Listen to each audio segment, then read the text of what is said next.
Hi friends, welcome back to our YouTube channel Commerce Studio. ಇವತ್ತಿನ ಕ್ಲಾಸ್ದಾಗ ಇನ್ನೊಂದು rent free accommodation ಮೇಲೆ ಇನ್ನೊಂದು problem ಬಿಡಿಸೋಣ ಅಂತ. ಚಾಪ್ಟರ್ 3 ಇನ್ಕಮ್ ಫ್ರಮ್ ಸ್ಯಾಲರಿ ಮ್ಯಾಲಿಂದ ಇದು ಸೆಕೆಂಡ್ ಮೆಥಡ್. ಇನ್ ರೆಂಟ್ ಫ್ರೀ ಅಕಾಮಿಡೇಷನ್ದಾಗ ಇನ್ನೊಂದು ತರ ಸಮ್ ಆಗಿರ್ತೈತಿ. ಫಸ್ಟ್ ಸಮ್ ಏನು ಬಿಡಿಸಿದ್ವಿ, ರೆಂಟನ್ನು ಎಂಪ್ಲಾಯ್ ಪೇ ಮಾಡಿದ್ದೆ ಸಮ್ ಐತಿ. ಇದು ಕಂಪ್ನಿನ ರೆಂಟ್ ಪೇ ಮಾಡಿದ್ದು ಸಮ್. ಎರಡು ತರ ಸಮ್ ಅದಾವ ಇದ್ರಾಗ. Shriram, okay, let's start the problem. Shriram working in private company. He is living in a city which is having a 12 lakhs population. 12 lakh population ಅಂದ್ರೆ percentage ಎಷ್ಟಾಗುತ್ತೆ? 10% ಆಗುತ್ತೆ. A rent free house given to him and house was rented. The company paying rupees 5,000 per month.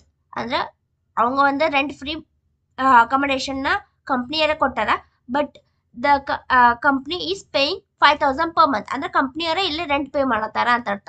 His salary was 4 lakh. House furnished. The higher charge of furnished house is 15,000. Calculate the rent free accommodation. Calculation of rent free accommodation.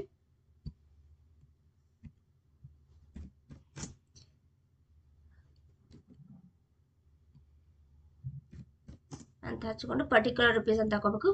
First one ಎಷ್ಟೈತಿ? 12 lakhs ಐತಿ.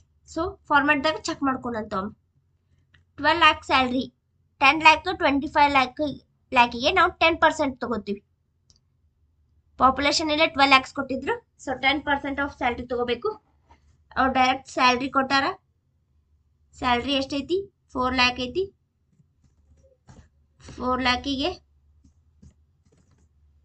Into 10% ಮಾಡ್ಕೊಂಡ್ರೆ ನಮ್ಗೆ answer 40,000 ಸಿಗುತ್ತೆ.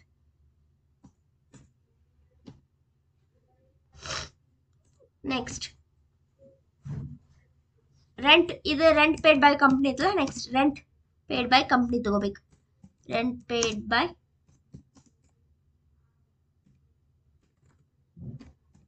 Company ಎಷ್ಟು pay ಮಾಡ್ಯಾರ ಅವರು? 5,000 per month ಐತಿ. So ಅದನ್ನ ಇಂಟು ಒಂದು ವರ್ಷಕ್ಕೆ ಮಾಡ್ಕೊಂಡ್ರೆ ನಮಗೆ 60,000 ಏನೋ ಬರುತ್ತೆ. Check 5,000 into 12. ಓಕೆ, 60,000. ಇವಾಗ ಇದ್ರೊಳಗೆ ಯಾವ್ದು ಸಣ್ಣದೈತಿ ಅದನ್ನ ನಾವು ಕೆಳಗಿನ ಕಾಲಮಿಗೆ ಹಚ್ಕೋಬೇಕು. ಈಗ 40,000 ಕಮ್ಮಿ ಐತಿ, ಅದನ್ನ ಹಚ್ಕೊಂಡು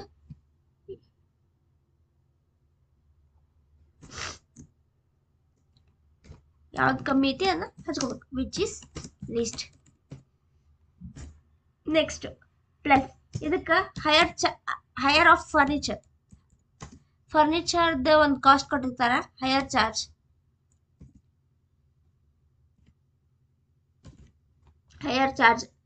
higher of furniture, hire of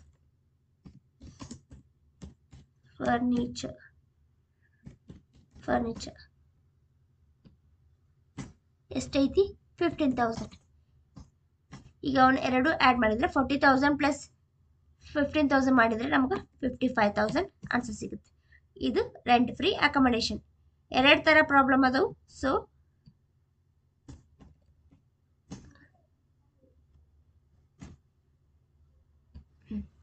ಒಂದು